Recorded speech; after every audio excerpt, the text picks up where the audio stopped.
Hey, Aubrey. Can you tell us what happened in the year 1497? Yes, on March 9th, 1497. This was epic. This was historic. It was a red letter day.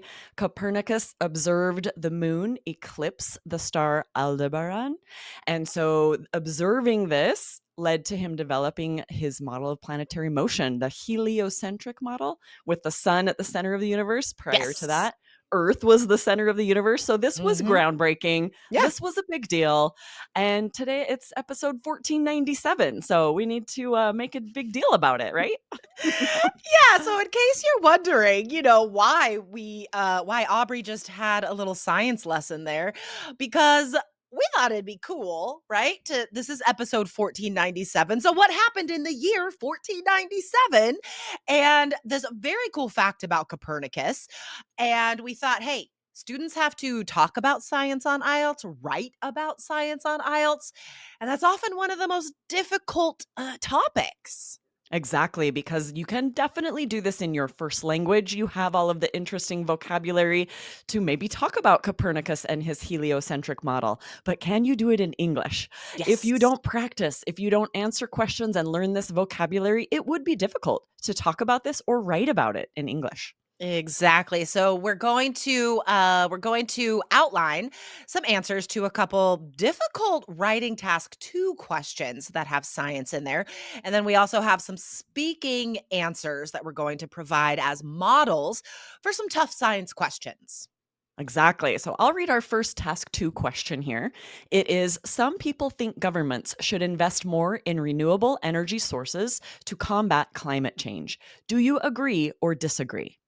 Ooh, climate change. I'm sure you could talk about it in your first language. What about in English? Definitely more difficult. And you guys, the environment comes up on IELTS. I mean, you know this. And this is a great example of something you have to practice because it's not easy to write about. It's not easy to come up with ideas. All right. So we've thought of the body paragraphs for this to provide you a full model here. So if the question says, do you agree or disagree? I think most people would agree with this, right? That like we do need renewable energy sources. So we're going to approach this like an opinion essay. So both paragraphs are about agreeing, but there is a concession in the third paragraph to show that there is another side to this, right? To have that full spectrum of the option. So we fully answer the question for a high task score. All Yes, right. we've talked about concessions here on the podcast.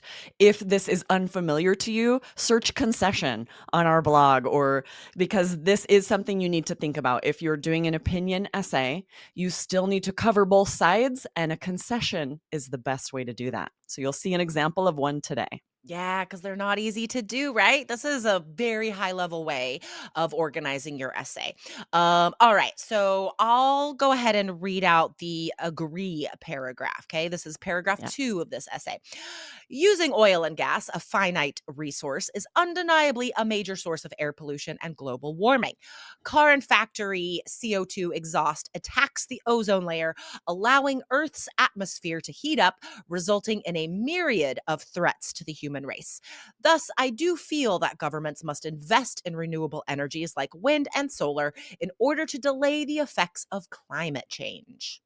Amazing. So much great vocab, high level details and examples to support the idea here. But notice some of the highest scoring vocabulary here are words that you might use on any task 2 essay. Finite, meaning limited; myriad, meaning a lot of. That could be useful on whatever task 2 topic you get. Yeah, I think a lot of students are keen to using plethora now, right? That's kind of a word that everyone Mm. knows now. So myriad, MYRIAD, I think that's a better alternative. Awesome. And then the next body paragraph with the concession, I'll go ahead and read this one, though Jessica wrote it. So shout out to you, Jessica. You get your props here. Thanks. Could be: however, I do understand that there are those out there who deny that climate change is a reality and desire to continue utilizing oil and natural gas as long as possible.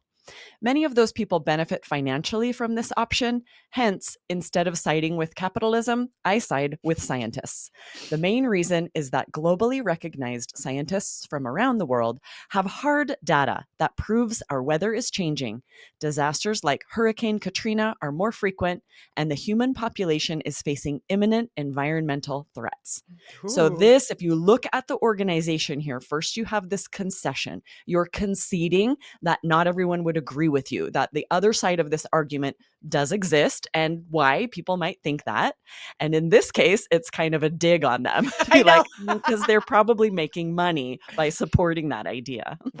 Yeah, I kinda worked in a lot of personal opinion there if you didn't catch that. But still, right, there's specific examples, right? Like Hurricane Katrina, hard data to support the weather is changing. So anyway, um, those are a couple great examples of full-on paragraphs that would score band 9 in an IELTS Task 2 scientific essay.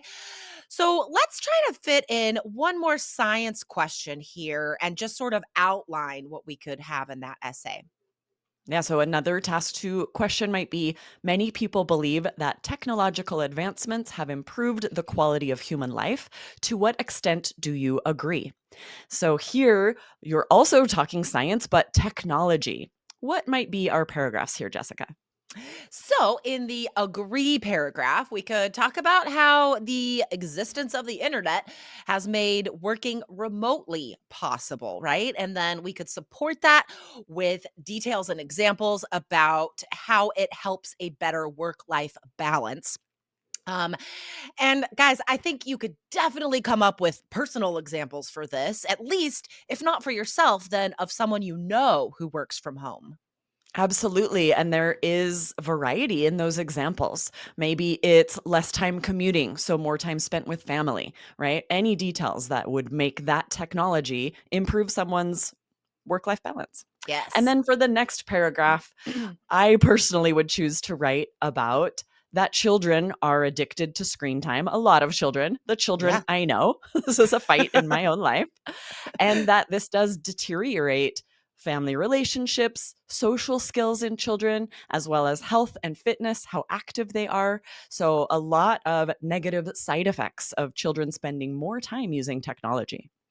And I think here's a great opportunity where you could take what you know and pretend that you have some, percentage and research on it. So, like, you could make it up and it could be believable because we all know that this is an issue, right? We all know that kids definitely suffer from too much screen time today. So, you could say, like, in a recent in a recent interview I heard on NPR, um, it is reported that children today are 50% more likely to suffer from type 2 diabetes than those children that were around before screens or that were around before smartphones.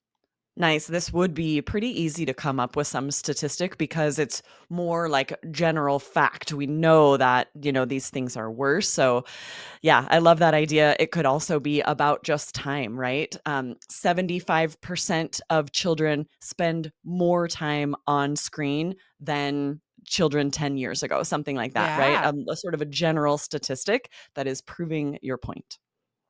All right. So, I wanted to sort of have a call back to what we talked about at the beginning with Copernicus.